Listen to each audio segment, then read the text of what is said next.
সবাই পড়া করে আইসস তো? স্যার কিন্তু আগের দিন কইছে যার পড়া না হবে তারে মাইরে একদম কামরাঙা বানাই ছাড়বে। তুই ভুল শুনছিস, স্যার কইছিল যার পড়ানো হবে তারে মাইরা একদম তেঁতুল মাখা কইরা ছাড়বো।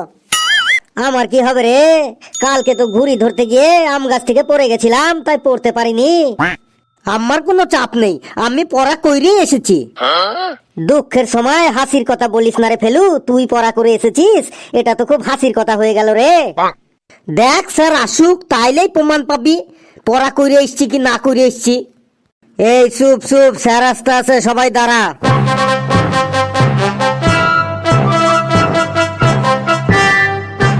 বস বস, সবাই বসে পড়। Good morning sir. পড়াটা ধরি, তারপরেই বুঝতে পারবি যে মর্নিংটা গুড না ব্যাড। আগের দিন বলেছিলাম যে তোদেরকে আজকে রচনা ধরবো, রচনা পড়ে আসবি। পড়ে এসেছিস তো সবাই? দিদি নাম্বার 1, দিদি নাম্বার 1। কি ব্যাপার রে পেছি, তুই দিদি নাম্বার 1 দিদি নাম্বার 1 বলছিস কেন রে? স্যার দিদি নাম্বার 1-এ রচনারে দেখা যায়। তোকে আজ দিদি নাম্বার 1 ছোটাচ্ছি আমি। স্যার পেচ্ছি মনে হয় বাড়িতে শুধু টিভি দেখতে বেড়ায়, মনে হয় একটুও পড়া করে না। তুই পড়া করে এসেছিস তো বাবা ফেলু? হ্যাঁ স্যার, পড়েও এসেছি, মুখস্থও করে এসেছি, কোনো চাপ নেই। কোন রচনাটা ধরবো বলতো, কোনটা তুই ভালো করে পড়ে এসেছিস? স্যার যেখান থেকে খুশি ধরুন, কোনো চাপ নেই, আমি সব রচনা পড়ে এসেছি। কিন্তু তুই যে বললি যে আমি শুধু বাঘের রচনাটাই ভালো করে পড়ে এসেছি, এখন যে বলছিস সব রচনাই হয়েছে। দেখ না স্যার, যা রচনা ধরবে আমি ওই বাঘের রচনা দিয়ে সব রচনা করে ফেলবো। তোরা কিছু বলছিস? না স্যার, আপনি প্রশ্ন করুন, কোন রচনা বলবো একবার বলুন। নে তাহলে সুন্দরবন নিয়ে রচনা বলতো। পারবি তো? দেখ না কিভাবে মেকআপটা দিই। স্যার, সুন্দরবন পশ্চিমবঙ্গের দক্ষিণে সমুদ্রের উপকূলে অবস্থিত। প্রচুর সুন্দরী গাছ থাকায় এই বনের নাম হয়েছে সুন্দরবন। এই বনের মধ্যে অনেক প্রজাতির পশু আছে, তার মধ্যে বাঘই হচ্ছে প্রধান। বাঘ একটা হিংস্র মাংসাশী প্রাণী। বাঘের ইয়া বড় বড় নখ, বড় বড় দাঁত। বাঘের গায়ে হলুদের ওপর কালো রঙের ডোরাকাটা ডোরাকাটা লোমে ভর্তি।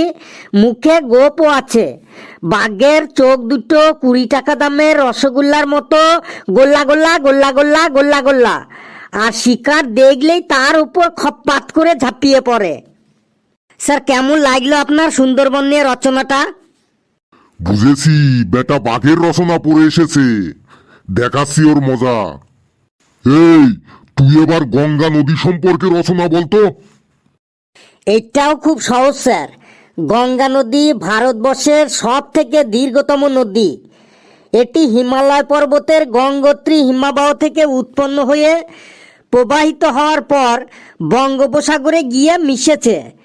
যেখানে গঙ্গা বঙ্গোপসাগরে মিশেছে সেখানেই আছে সুন্দরবন। আর এই সুন্দরবনেই থাকে বাঘ। বাঘ একটা হিংস্র মাংসাশী প্রাণী। বাঘের ইয়া বড় বড় নখ, বড় বড় দাঁত। বাঘের গায়ে হলুদের উপর কালো রঙের ডোরাকাটা ডোরাকাটা লোমে ভর্তি।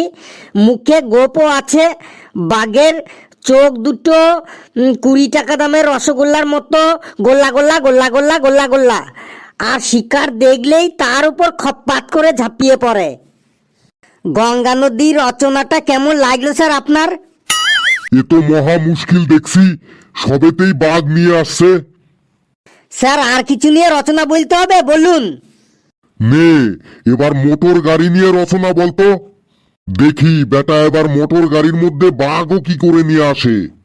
কিরে ফেলু, এবার মোটর গাড়িকে তুই বাঘ কি করে বানাবি রে? তুই দেখ না, আমি ঠিক পারব। স্যার আধুনিক পরিবহন ব্যবস্থা মোটর গাড়ির ওপরই নির্ভরশীল। বর্তমানে রাস্তাঘাটে যত যানবাহন দেখি সবই মোটর গাড়ি। যেমন লরি বা ট্রাকে করে মালপত্র বহন করা হয়, বাসে করে যাত্রী বহন করা হয়। যাদের বেশি টাকা আছে তারা নিজেরাই 4 চাকা প্রাইভেট গাড়ি কিনে নেয়। আমি রাস্তায় দেখেছি অনেক প্রাইভেট 4 চাকা গাড়ির পেছনে কাচের মধ্যে তুলো কাপড় দিয়ে তৈরি খেলনা বাঘ রাখে। আর এই বাঘ একটা হিংস্র মাংসাশী প্রাণী। বাঘের বড় বড় নখ, বড় বড় দাঁত। বাঘের গায়ে হলুদের ওপর কালো রঙের ডোরাকাটা লোমে ভর্তি। মুখে গোপও আছে। বাঘের চোখ দুটো 20 টাকা দামের রসগোল্লার মতো গোল্লা গোল্লা। আর শিকার দেখলেই তার উপর খপ্পাত করে ঝাঁপিয়ে পড়ে। স্যার, কেমন লাগলো মোটর গাড়ি নিয়ে রচনাটা? এখানেও সেই বাঘ, বেটাকে কিছুতেই জব্দ করা যাচ্ছে না। এইবার এমন একটা বিষয় নিয়ে রচনা বলতে বলবো, দেখি ও এবার বাঘ কি করে আনে। স্যার, কিছু বললেন? না, তোকে কিছু বলিনি। নে, এইবারই লাস্ট। তুই বিশ্বকাপ ক্রিকেট খেলা দেখেছিস এই বছর? হ্যাঁ স্যার, দেখেছি, প্রতিটা ম্যাচই দেখেছি। নে, তাহলে বিশ্বকাপ ক্রিকেট সম্পর্কে একটা রচনা বলতো। এইবার তুই মনে হয় ফেসে গেলি রে ফেলু। বিশ্বকাপ ক্রিকেটের সাথে বাঘ কি করে আনবি রে? এতে আবার ফাঁসার কি হইল? দেখ, আমি এখানেও বাঘ নিয়ে আসবো। স্যার, এই বছর বিশ্বকাপ ক্রিকেট ভারতে অনুষ্ঠিত হয়েছিল। পৃথিবীর মোট 10টি দেশ এই খেলায় অংশগ্রহণ করেছিল।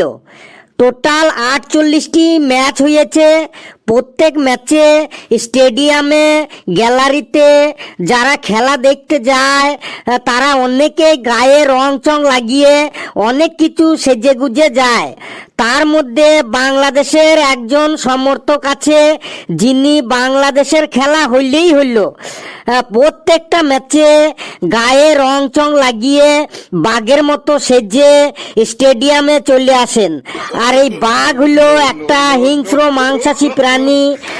বাঘের বড় বড় নখ, বড় বড় দাঁত। বাঘের গায়ে হলুদের উপর কালো রঙের ডোরাকাটা লোমে ভর্তি। মুখে গোপও আছে। বাঘের চোখ দুটো 20 টাকা দামের রসগোল্লার মতো গোল্লা। আর শিকার দেখলেই তার উপর ঝাঁপিয়ে পড়ে একদম খপ্পাত করে। ওরে বাবা, থাম, এবার থাম, না হলে কিন্তু আমি এখনই অসুস্থ হয়ে কোমায় পড়ে যাব। বেশ, আপনি যখন থামতে বলছেন থেমেই গেলাম। বন্ধুরা, আমার এই বাঘের রচনাটা কেমন লাগলো আপনারা কমেন্টসে অবশ্যই জানাবেন। আর ভিডিওটি লাইক করবেন, যত খুশি পারেন শেয়ার করবেন। আর আমাদের এই চ্যানেলটিকে কিন্তু সাবস্ক্রাইব করে আমাদের সাথেই থাকবেন এবং এই রকমই ভালো ভালো মজার ভিডিও আপনারা দেখতে থাকবেন। সকলে প্রাণ ভরে হাসুন আর সুস্থ থাকুন। খুব খুব ভালো থাকবেন সকলে। সামনেই আবার দেখা হচ্ছে আপনাদের সাথে।